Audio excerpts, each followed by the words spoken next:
रेनेटस नोवा use करने के बाद शरीर में होने वाले बदलाव आखिर क्या हैं। जब हम रेनेटस यूज करते हैं तो हमारी बॉडी के अंदर कुछ अजीब से चेंजेस होने लगते हैं, जैसे कि लूज मोशन होना, सर में दर्द होना, बदन में दर्द होना, शरीर में दाने निकलना, शरीर में खुजली होना, या कोई जिस समस्या के लिए आपने इस प्रोडक्ट को लिया है वो समस्या थोड़ी सी बढ़ जाना। ये सारे चेंजेस जो अचानक से हमें बॉडी में देखने को लिए मिलते हैं, आखिर है क्या, इनको हम नहीं समझ पा रहे हैं। आज इन सभी को समझने के लिए, जानने के लिए आज इस वीडियो में लास्ट तक आप बने रहिए। आपके सभी सवालों का जवाब इस वीडियो में आपको मिलने वाला है। रेनेटस वेलनेस प्राइवेट लिमिटेड की इस वीडियो में आप सभी का हार्दिक स्वागत है।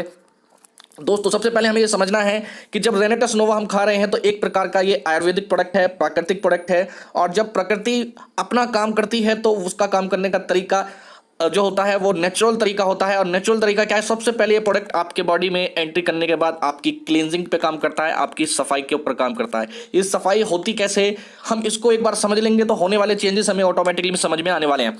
तो क्या है वो चेंजेस? तो देखिए, सबसे पहले समझिए कि आपकी बॉडी के अंदर आपका एक पार्ट जो सबसे ज्यादा महत्वपूर्ण है वो है आपकी स्मॉल इंटेस्टाइन। ये जो फिगर मैं आपके सामने दिखा रहा हूं, इसमें देखिए यहाँ जो एरो आपको दिख रहा है ये हमारा पेट है, जहां पर जैसे आप फूड पाइप के द्वारा आपका खाना पहुंचता है, यहां पर इस वाले पोर्शन में खाने में कुछ एक्स्ट्रा पाचक रस मिल जाते हैं जो खाने को छोटे छोटे टुकड़ों में तोड़ने का काम करते हैं। एक प्रकार का यहाँ पर आपके खाने का ग्राइंडर होता है, जूस बनता है, और वो सारा का सारा जूस जो है आपकी नेक्स्ट प्रोसेस में जाता है। वो नेक्स्ट प्रोसेस क्या है? आपका स्मॉल इंटेस्टाइन। ये जो आप देख रहे हैं येलो एरो जो आपको दिख रहा है, ये आपकी स्मॉल इंटेस्टाइन है। और पूरी बॉडी के अंदर सबसे महत्वपूर्ण काम है इस स्मॉल इंटेस्टाइन का। क्यों? क्योंकि ये आपकी बॉडी में काम करती है, आपके खाने से महत्वपूर्ण तत्वों को सोख कर सक कर लेती है और ब्लड के रास्ते अलग अलग ऑर्गन्स तक ये जो न्यूट्रिएंट है और ऑक्सीजन पहुंचाने का काम आपका ब्लड करता है। मैं आगे समझाऊंगा। नेक्स्ट हमारा जो बचा हुआ मटेरियल है, वेस्ट मटेरियल जो है वो लार्ज इंटेस्टाइन या रेड एरो में जो आपको दिख रहा है, इसके द्वारा आपके शरीर से बाहर निकल जाता है। अभी हम स्मॉल इंटेस्टाइन को जरा और डीपली समझते हैं। देखिए, अंदर से देखने में इस टाइप की होती है। जो आप देखेंगे इस आपकी स्मॉल इंटेस्टाइन जो होती है आपके लंबाई की लगभग 4.5 गुना ये लंबाई में होती है और इसके अंदर ही पूरा खाना जाता है। और अगर बायोलॉजिकल इसका फिगर देखेंगे तो आप देख पा रहे हैं यहाँ पर इस टाइप की कुछ इसमें छोटी छोटी विलाई होती है, इनको विलाई बोला जाता है। और यही वो विलाई हैं जो आपके खाने में से महत्वपूर्ण तत्व पोषक आहार को सोखने का काम करती हैं। और इनके साइड में जो ब्लड फ्लो होता रहता है, उस ब्लड के अंदर आपकी वेन्स और आर्टरीज होती हैं जो आपके अलग अलग ऑर्गन्स तक आपके न्यूट्रिएंट पहुंचाने का काम करती हैं। ये जो ब्लड है, ब्लड का बड़ा महत्वपूर्ण रोल है। ब्लड कैसे काम करता है हमारी बॉडी के अंदर, देखिए इसको समझाता हूं। उससे पहले समझिए, ये जो विलाई है, विलाई जो मैं आपके स्क्रीन पर दिखा रहा हूं, इस विलाई को देखिए, अंदर से कुछ इस टाइप की होती हैं। अभी जो आप नंबर 1 पे जो अपना स्ट्रक्चर देख रहे हैं इस स्मॉल इंटेस्टाइन के अंदर का, वो ये है, जब आप पैदा होते हैं तो इसके अंदर बिल्कुल ये क्लीन होती है, इसके अंदर किसी प्रकार की कोई गंदगी नहीं होती है। लेकिन जैसे जैसे हमारी एज बढ़ती है और हम बढ़ती हुई एज में अपनी बॉडी के अंदर वो सभी चीज़ें खाने लगते हैं जो हमारी जुबान को अच्छा लगता है, लेकिन हमारी बॉडी के लिए सारी चीज़ें उपयुक्त नहीं होती हैं। और धीरे धीरे जो सेकंड नंबर का फिगर देख रहे हैं, इस टाइप में हमारी इस विलाई में गंदगी जमना स्टार्ट हो जाती है। और ये गंदगी पूरी तरीके से सोच के रास्ते बाहर नहीं आ पाती है और ये इसके अंदर अटक के रह जाती है। और यही वो गंदगी है जो आपके अंदर एक प्रकार का डिस्टर्बेंस पैदा करती है, एक प्रकार की सड़न पैदा करती है। यही वो गंदगी है जो आपके पेट के पाचन क्रिया को डिस्टर्ब करती है, एसिडिटी बनाती है, और न जाने कौन कौन सी बीमारियां हैं जो सिर्फ और सिर्फ इस गंदगी के द्वारा जन्म लिया जाता है।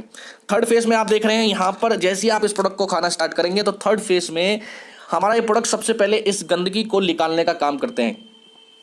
कहा जाता है कि डॉक्टर बताते हैं कि कभी कभी जब किसी की स्मॉल इंटेस्टाइन बहुत ज़्यादा बस्ट हो जाती है, यानी कि उसके अंदर बहुत ज़्यादा गंदगी जम जाती है, तो वो इतनी ज़्यादा हार्ड हो जाती है कि एक सर्जिकल ब्लेड से भी नहीं कटती है। तो सोचिए कि इसके अंदर कितना बड़ा जो आपका फेज है आपके पेट के अंदर चल रहा होता है। इसको समझिए, इसको और थोड़ा समझते हैं। देखिए, ये जो मैं समझा रहा था अभी, ये जो गंदगी है ये वाली, ये आपके इन विलाई के अंदर, स्मॉल इंटेस्टाइन के अंदर बिल्कुल फंस के चली जाती है।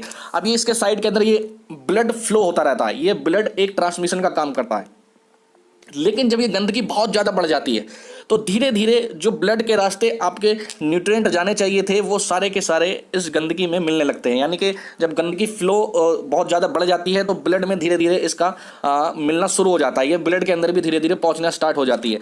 और जब ये ब्लड के रास्ते आपके अलग अलग ऑर्गन्स तक पहुंचती है तो देखिए क्या होता है।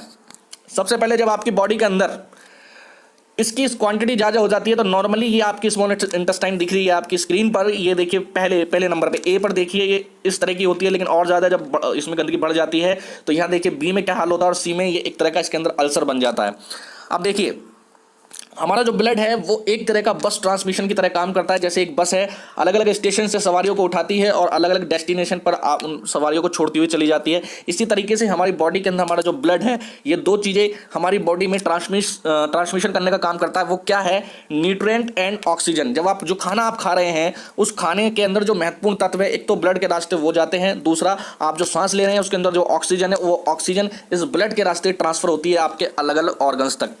अब देखिए, ये जो स्मॉल इंटेस्टाइन है, इसके द्वारा ही आपके अलग अलग ऑर्गन्स संचालित हो रहे हैं, क्योंकि जो आप खाना खा रहे हैं वो सबसे पहले इस स्मॉल इंटेस्टाइन में जाना है, और जो आप हवा से जो ऑक्सीजन ले रहे हैं वो सब इसके रास्ते मिलकर अलग अलग ऑर्गन्स तक पहुंच रही है। अब देखिए, जब ये गंदगी बहुत ज़्यादा बढ़ जाती है आपकी बॉडी के अंदर, तो ये अलग अलग ऑर्गन्स तक ब्लड के रास्ते पहुँचना स्टार्ट कर देती है। यही वो सारे रीज़न है कि अगर आपके हार्ट के अंदर दिक्कत आ रही है तो ये गंदगी वहाँ पर एक कोलेस्ट्रॉल के रूप में जम जाती है, आपके किडनी के अंदर ये स्टोन के रूप में जम जाती है, लीवर के अंदर देख सकते हैं तो उसके अंदर सूजन आने स्वेलिंग आ जाती है। इसके अलावा आप ये ग्रीन कलर की जो लीवर के नीचे ग्रीन कलर देख रहे हैं, यहाँ पर आप देखेंगे ये आपकी पैनक्रियाज हैं। पैनक्रियाज क्या करती हैं? एक प्रकार का हार्मोन्स, इंसुलिन नाम का एक हार्मोन्स रिलीज करती हैं, जो आपके कार्बोहाइड्रेट को ग्लूकोज में कन्वर्ट करता है। ग्लूकोज क्या है? हमारी एनर्जी होती है। तो जिस व्यक्ति को शुगर हो जाता है, डायबिटीज हो जाती है, उसकी ये पैनक्रियाज जो है वो काम करना बंद कर देती है। किस वजह से? क्योंकि इसके अंदर ये गंदगी बहुत ज़्यादा पहुंच जाती है और वहाँ उस पूरी के पूरी पैनक्रियाज को डैमेज कर देती है। आपके लंग्स में कोई समस्या आ रही है तो वहाँ के जो पोज हैं आपके लंग्स के, इस गंदगी के द्वारा वो ब्लॉक हो गए हैं। इस तरीके से आपके माइंड में अगर कोई प्रॉब्लम आ रही है तो गंदगी वहाँ तक भी पहुँची है। तो यानी ये गंदगी है क्या? ये सारी की सारी चीज़ें आपकी टॉक्सिन है, जो हम डेली बेस पर खाना खा रहे हैं, जो हमारी बॉडी के अंदर पॉल्यूशन जा रहा है, या ऐसी कुछ अनवांटेड हम चीज़ें खा रहे हैं जो हमारी बॉडी के लिए उपयुक्त नहीं है, वो सब ब्लड के रास्ते आपके फ्लो होने लगती है अलग अलग ऑर्गन्स तक, और वो सारी की सारी आपके सारे शरीर को ये अपने कंट्रोल में ले लेती है। और ये क्या है? एक प्रकार के बैड बैक्टीरियाज हैं जो जन्म लेने लगते हैं, पनपने लगते हैं, और जब इनकी संख्या एक पर्टिकुलर जगह पर बहुत ज़्यादा हो जाती है तो ये उस पूरे एरिया को डैमेज करना स्टार्ट कर देते हैं, तेज़ी से डैमेज करते हैं, और वही एक कैंसर का रूप भी ले लेता है। तो दोस्तों, उम्मीद करता हूं कि ये चीज़ आपको समझ में आई होगी। अब बात आती है कि हमारी बॉडी में जो चेंजेस आते हैं वो होते कैसे हैं। देखिए, जब ये प्रोडक्ट आपकी बॉडी में जाएगा तो ये सफाई का काम करता है। जब आपकी बॉडी में जाकर ये इस गंदगी को बाहर फेंकने का काम करेगा तो ये बैड बैक्टीरियाज जो होते हैं ये बहुत ज़्यादा विचलित हो जाते हैं और ये इधर उधर भागने की कोशिश करते हैं। और जब ये भागने की कोशिश करते हैं तो आपकी बॉडी के अंदर डिस्टर्बेंस पैदा होता है, आपके सिर में दर्द होना स्टार्ट होगा। और अगर ये देखिए, इनको बाहर निकलने के आपकी बॉडी के अंदर तीन ही रास्ते हैं। पहला, ये शौच के रास्ते बाहर आएंगे तो लूज मोशन उस समय बहुत ज़्यादा हो जाता है। दूसरा, ये आपके सांस के रास्ते बाहर आएंगे तो उस समय आपको लगेगा कि मेरे दिल में बहुत तेज़ी धड़कन मेरी बढ़ गई है, मेरी हार्ट बीट बहुत तेज़ी से बढ़ रही है। या फिर आपका स्किन में बहुत छोटे छोटे पोज होते हैं, उनके रास्ते बाहर निकलने की कोशिश करते हैं। तो जब ये बाहर निकलने की कोशिश करते हैं तो वहाँ कभी कभी खुजली हो जाती है, वहाँ पर आपको इचिंग होगी, या कभी कभी छोटे छोटे दाने निकल जाते हैं। ये सब क्या है? ये सब इसी का रूप है। तो ऐसी स्थिति जब भी आपको लगे या और भी कुछ भी चेंजेस आए या आपके कोई और प्रॉब्लम बढ़ने लगे तो उसमें आपको घबराना नहीं है।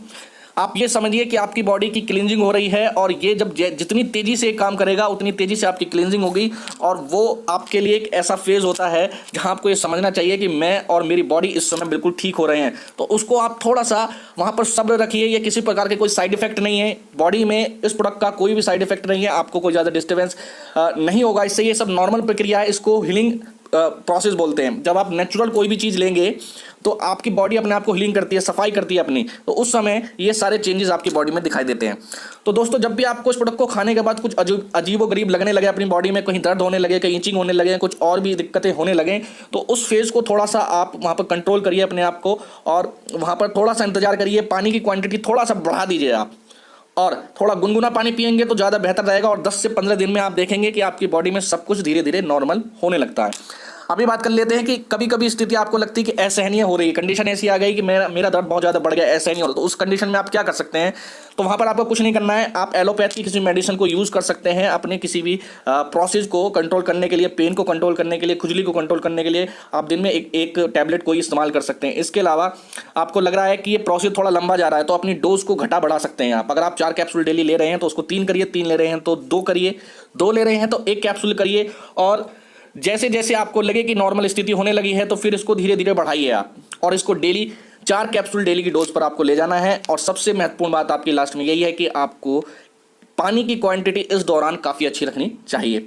तो उम्मीद करता हूं दोस्तों कि आपको आज के इस वीडियो के अंदर जो आपकी समस्या है अचानक से जो आपको महसूस हो रहा है वो आपको सॉल्व हो गई होगी, समझ में आ गई होगी कि आखिर ये प्रोसीजर है क्या। ये एक हीलिंग प्रोसीजर है और इससे आपको घबराना नहीं चाहिए।